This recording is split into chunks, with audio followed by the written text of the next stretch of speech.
My name's George. I'm a Christian Science chaplain and work here in Santa Ana at the Orange County jails. One of the great joys of this ministry for me is to witness God's grace in prison. And I'm just going to share an example of a man who came to a service, and then this is probably 7 or 8 months ago, and since then we've been visiting every week, and he's been reading Christian Science literature that we send him, and looking at this, studying it every day.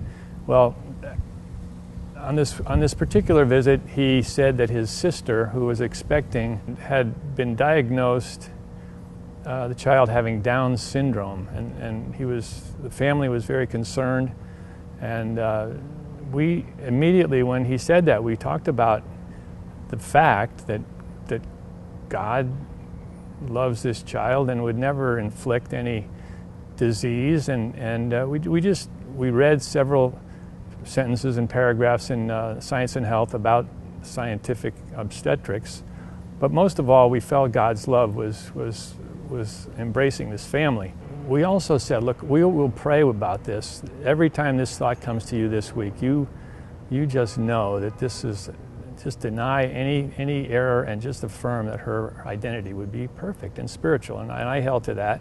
On a subsequent visit, the doctors had more tests they wanted to perform, and these tests proved negative. There was no indication of any disease with this infant. So what a joy. He came in that visit smiling, and it was such a heartfelt visit, and I know he expressed such joy about all the prayerful support he received from his family and the community that knew about this. So what cannot God do?